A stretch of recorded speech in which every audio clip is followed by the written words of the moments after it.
सो ये video motivation के लिए नहीं है, ये वीडियो उनके लिए है जो नीट एग्ज़ाम सीरियसली देना चाहते हैं। तो वीडियो को लास्ट तक ज़रूर देखो। मैंने सोचा था कि दिसंबर का महीना जाने दो, न्यू ईयर से पढ़ाई करेंगे 1 जनवरी से, लेकिन 1 जनवरी में पार्टी कर लिया और जाते-जाते 15 तारीख भी आ गया जनवरी का, लेकिन पढ़ाई अभी तक शुरू नहीं करा।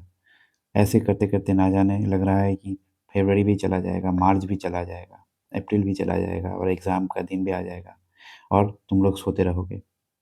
भाई, ऐसे न काम नहीं चलेगा, आप लोगों को अभी उठना होगा अभी।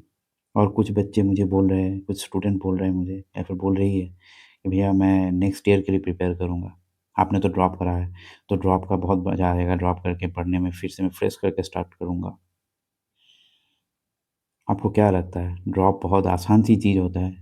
4 लेटर का ही वर्ड जो है ना, वो ख़त्म कर देता है, ज़िंदगी बर्बाद कर देता है कुछ लोगों का।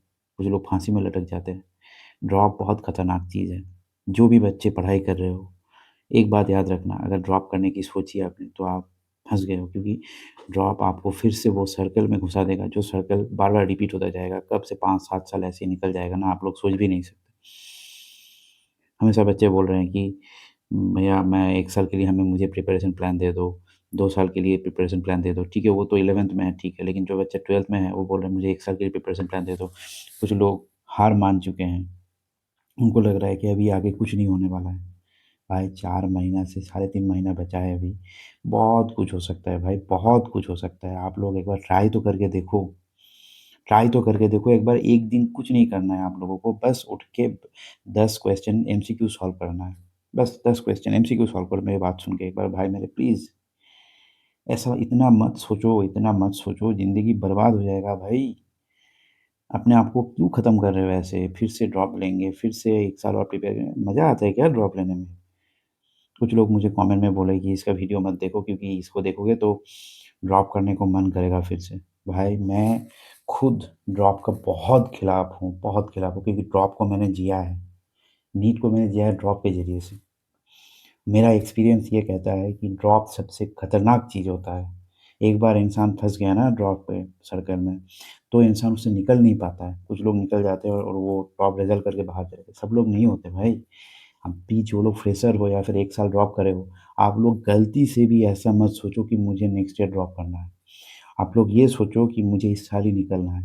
इससे क्या होगा, आपकी जो प्रिपरेशन है वो बहुत स्ट्रॉन्ग हो जाएगा। बिलीव मी, अगर आपने फिर से ड्रॉप करा भी खुदा ना खास्ता, तो वो जो प्रिपरेशन का लेवल आपका पहुँच जाएगा ना, उसमें आपको शायद पता नहीं आप कितना इम्प्रूव कर जाओगे। लेकिन उसके लिए आपको भी दिमाग से ये ड्रॉप वाली चीज़ को निकालना है।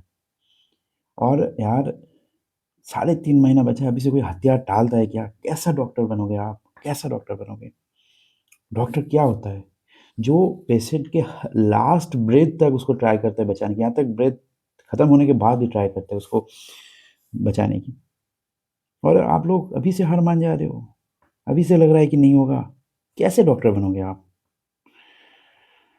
मुझे अगर कोई बोलता ना कि आप अपने पास्ट से कौन-सी चीज़ को, अगर आपको पास्ट में जाने का मौका दिया जाए, आप कौन-सी चीज़ को चेंज करना चाहोगे? तो मैं बोलूँगा मुझे वो टाइम को चेंज करना है, उस जगह को, उस स्लॉट में जाके मैं खुद को बताना चाहूँगा कि भाई ड्रॉप मत ले। जब मैंने ड्रॉप लेने का डिसीज़न लिया था, जब मुझे लगता था कि मैं इस साल नहीं कर पाऊँगा, मैं 1 साल और ड्रॉप लूँगा, मैं उस टाइम पे अपने आप को एक थप्पड़ मारना चाहूँगा, खुद जाके पास्ट में, क्योंकि अगर मुझे ये मौका मिले तो।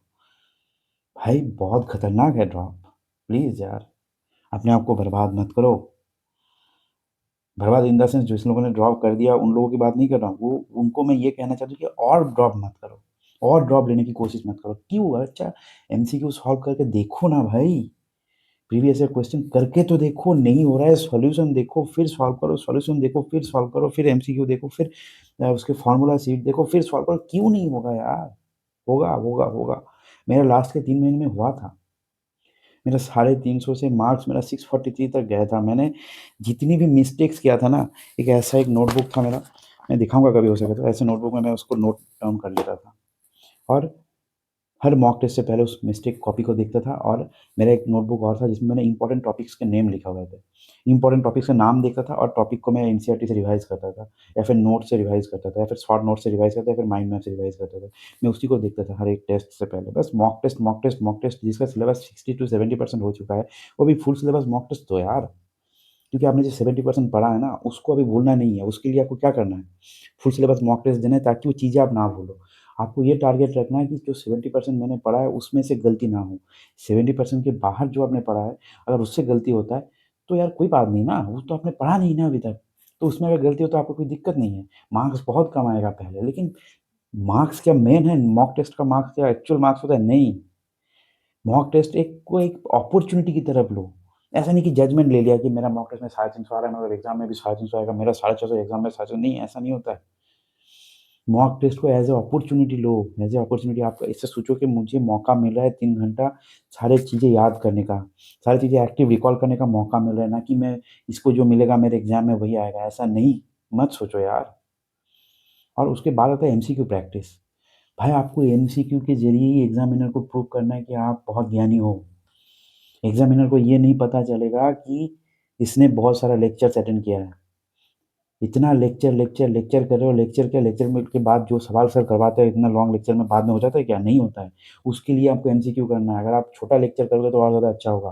क्योंकि चीज़ें एक बार दिमाग में घुस गया उसके बाद एप्लीकेशन करना पड़ता है। जितना आप एमसीक्यू लगाओगे उसके बाद आपके मार्क्स उतना इंक्रीज़ होगा, उतना इम्प्रूव होगा क्योंकि आप अपने आप को एग्ज़ामिनेशन हॉल में महसूस करोगे ऐसा ही। उसके बाद आता है वन शॉट देखे या फिर लॉन्ग शॉट देखे या फिर गन शॉट देखे या फिर छोटा लेक्चर देखे, लॉन्ग लेक्चर के टीचर लोग भी पढ़े हुए रहते हैं। वन शॉट देखो, लॉन्ग गन शॉट देखो, उसी से सब कुछ कंप्लीट हो जाए। देखो उनका नियत में मैं सवाल नहीं उठा रहा, वो लोग अच्छा चाहे क्योंकि जब इसको कुछ भी नहीं आता है उसके लिए वो सही है। लेकिन जिसको सब कुछ आता है, जिसने सब कुछ पढ़ा है, वो क्यों लॉन्ग लेक्चर के पीछे जाएगा? उसको जाना नहीं चाहिए। वो रिवी टीचर लोग यहीं पे गलती करते हैं, वो लोग ये बोलते हैं कि जिसका पढ़ा हुआ है उसको देख के रिवाइज़ करेगा। ऐसा नहीं होता है सर। आपको तजुर्बा है टीचर बनने का, लेकिन हमको स्टूडेंट बनने का तजुर्बा है। हम स्टूडेंट हैं। इससे हम लोगों का टाइम वेस्ट होता है। आप कम से कम ये बोल दिया करिए कि जिस बच्चे ने पढ़ा है वो उसको ये देखने की ज़रूरत नहीं, हाँ, वो मेरे वन शॉट के नोट्स को एक बार देख ले। जहाँ पे समझ में नहीं आता बस उसी टॉपिक के देखिए। क्यों सर आप लोग व्यूज़ के पीछे भागते हो? I am really sorry to say sir, मुझे माफ़ कर दीजिएगा, आप लोगों का बहुत रिस्पेक्ट करता हूँ मैं। लेकिन आप लोग भी अच्छे हो क्योंकि आप लोग चाहते हो जिस बच्चे को कुछ भी नहीं आता वो पढ़े। लेकिन आप लोग बस ये एक बार मेंशन कर दो, बेटा जिसका पढ़ा हुआ है वो लेक्चर ना देखे, टाइम वेस्ट ना करे, वो उस टाइम पे नोट्स को रिवाइज़ करे और एमसीक्यू लगाए। आप कम से कम इसको एक बार मतलब ऐड कर दो अपने बातों में। क्योंकि बच्चे वो फिर से देखने लग जाते हैं सर, टाइम बहुत वेस्ट कर देते हैं सर। व्यूज़ आपको नहीं चाहिए, आप लोग बहुत बड़े इंसान हो। और बच्चे मैं आप लोगों को भी रिक्वेस्ट करूँगा, आप लोग अगर मुझे बड़ा भाई समझ के मुझे विश्वास करते हो तो इस चीज़ में अमल करो। आप लोगों को ही फ़ायदा होगा, मेरा क्या?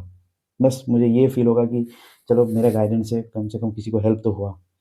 चलो, see you in the next video, तब तक के लिए बाय। और मेरे चैनल को लाइक, शेयर, सब्सक्राइब ज़रूर करना। ऐसी कंटेंट अच्छा लगा तो मैं हर संडे को लाइव आता हूँ, ट्राई करता हूँ बीच में भी लाइव आना, लेकिन संडे को 7 पीएम मेरा फिक्स रहता है, ठीक है? चैनल को लाइक, शेयर, सब्सक्राइब ज़रूर करना।